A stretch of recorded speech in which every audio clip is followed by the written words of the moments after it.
We now return to Kaiserpunk, Chapter 3. They started from nothing and rose to greatness. All the troubles that plagued them have vanished under the governor's rule. Looking at their city, men marvel at how far they've come, yet evil never sleeps. The enemy has revealed its face. Final battle remains. One last charge. The governor and his men will need to end this once and for all. The game crashes, like, at least once per session. It seems like, I forget where the first time it was. It just crashed on me going through this chapter. It might have been chapter 3 the first time I played this as well, but it crashes. And then once you go through that, it's fine, and it doesn't seem to happen again, but the game crashes. So that's fun.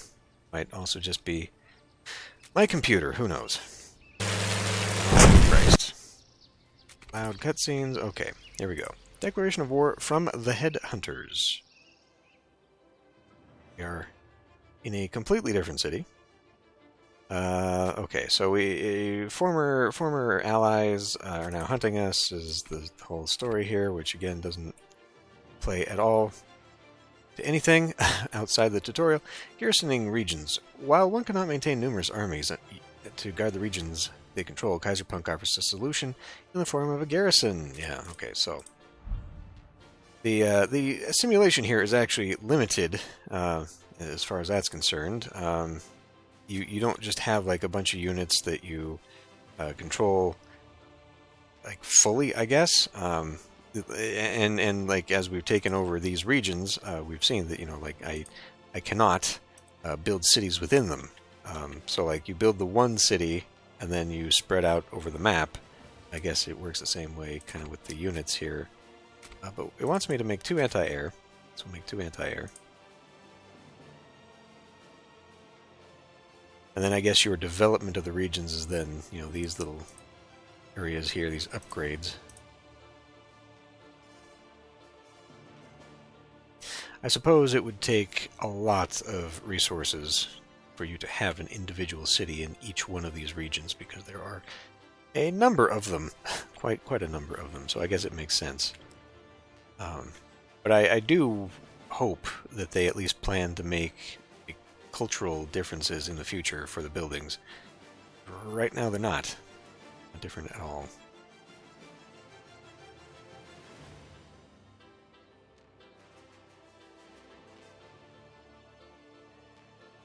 We have one down. Another one. Speed that up, I guess that's my fault.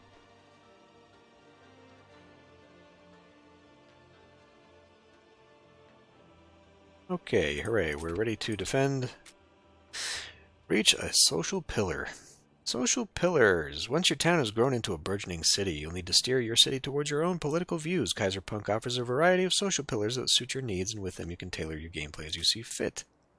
Be warned, not everyone will look on your decision to enact the social pillar with approval. You'll face different challenges, both from inside and without. Okay, so, come in here. And we got 3 choices: union, +1 production for labor needs, immigration interests, pacifism, production, tier 1 resources, and development points, or for this tutorial, nation state, because of the +15% attack. We will go with that. We now have more of a militarist bent. Okay. Exchange resources through military trade. Factions. You're not alone in the world of Kaiserpunk. Various factions vie for power and hegemony over the world. Various remnants of old regimes and countries, while others represent revivalists and brand new orders of their own. Based on your approach and your worldviews or social pillars, factions will align with your worldview, and you'll make friends or allies, while others will shun you. Okay. So we go to the diplomacy. We got neutral with the Greek Republic, and we're going to make a military negotiation with them. Negotiate for a tank. Cool. Speed that up again. A little truck here will make move. We could just go here. This is, it's owned by the Greek Republic, but it goes to the Balkans through Carpathia for some reason, which is a neutral territory. Seems like a bit of a risk when we could go through our own territory to get there, but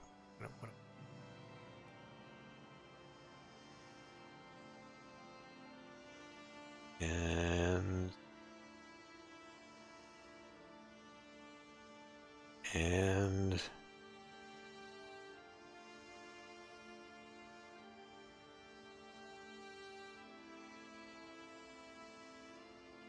go on.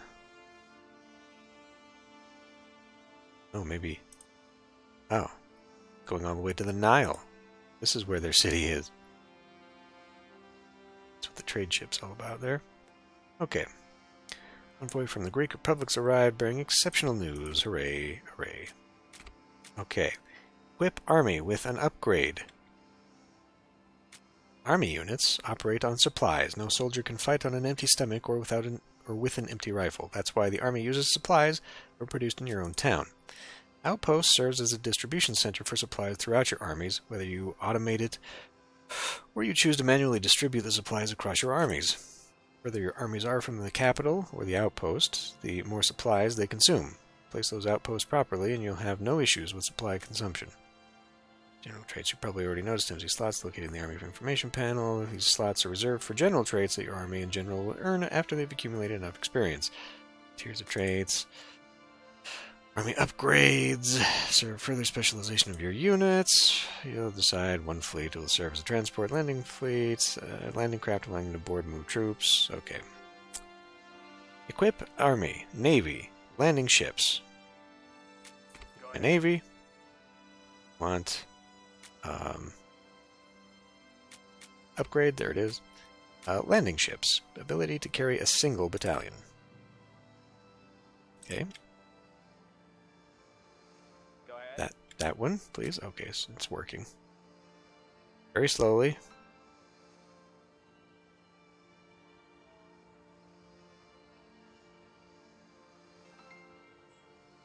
So it's kind of a cool aspect, I guess.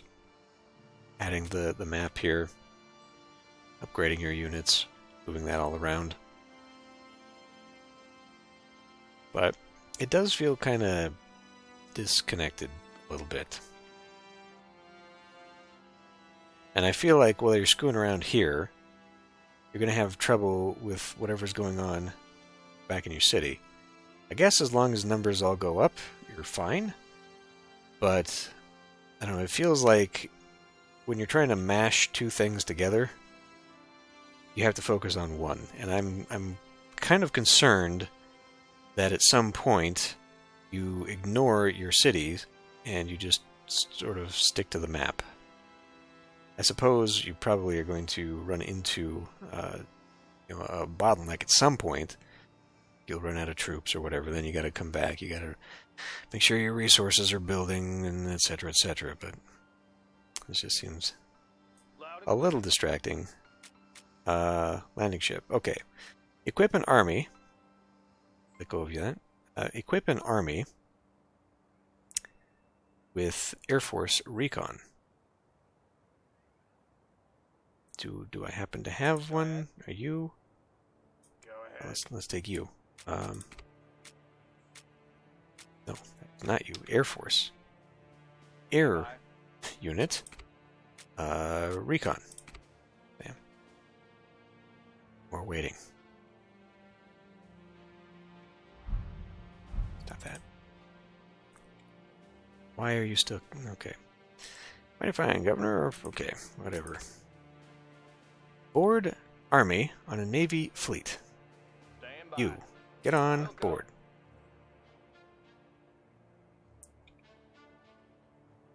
Are they on board?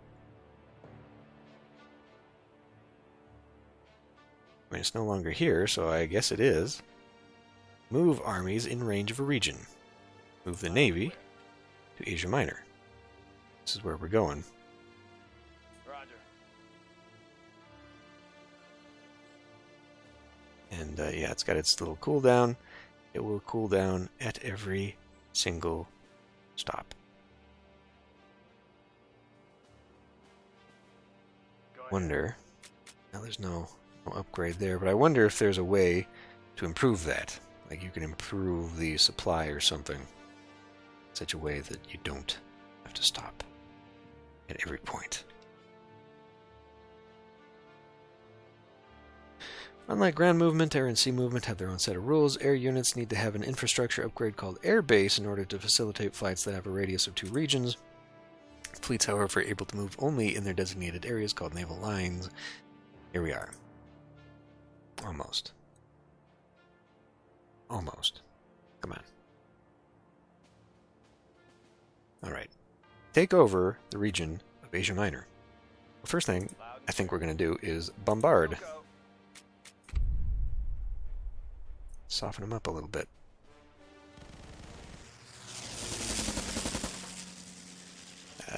Not much at all, actually. That's pretty bad. Okay. Well, how about you? Guess my ship is still on cooldown. Go ahead. Affirmative. Okay.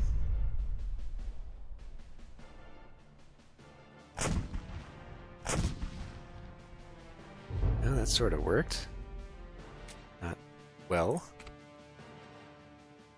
What else do we have here? First Battalion is over there. These guys? Tanks? Copy. Tanks versus tanks?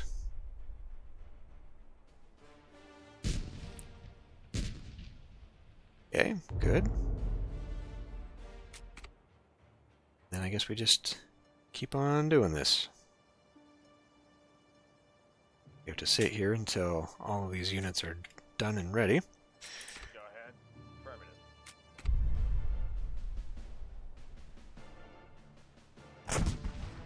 Affirmative.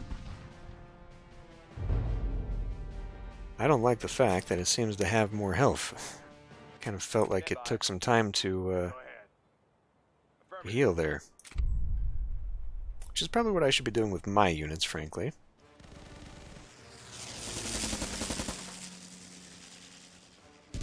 Actually, what it seems to be doing is as it's subtracting, it's not keeping... Like, the animation starts from the beginning.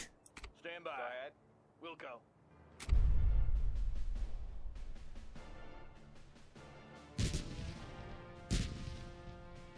Yeah.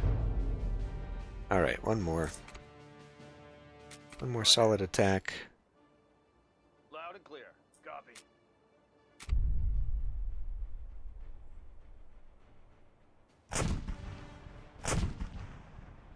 Oh, maybe not. Okay.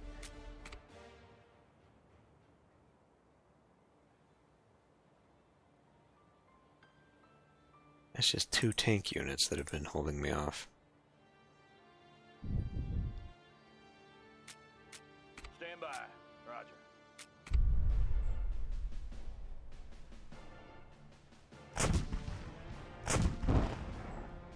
There we go. Done! Huzzah! And we've taken Asia Minor. Or have we?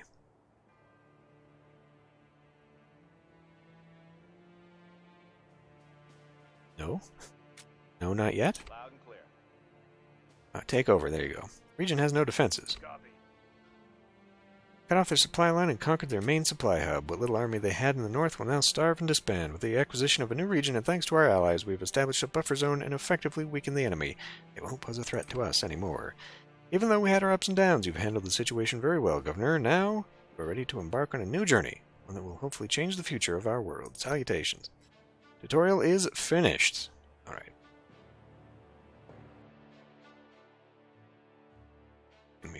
Okay, good. Yeah, so, like, very bare bones, but I think it gets the gist across. It's just understanding how to apply what we just learned. I think we're going to be a little underprepared for that because the game opens up massively. Like, there is a lot. There's a lot, and it's very overwhelming, even with the tutorial. So really, I think going forward for the next couple episodes, it's going to be very imperative just to kind of pay attention to a lot of the little tool tips and stuff, because that's really going to guide me in, like, hey, you need this next, and these guys are starving here, and all that stuff, which could very well lead to my downfall as the computer takes me over. We'll find out next time, I guess.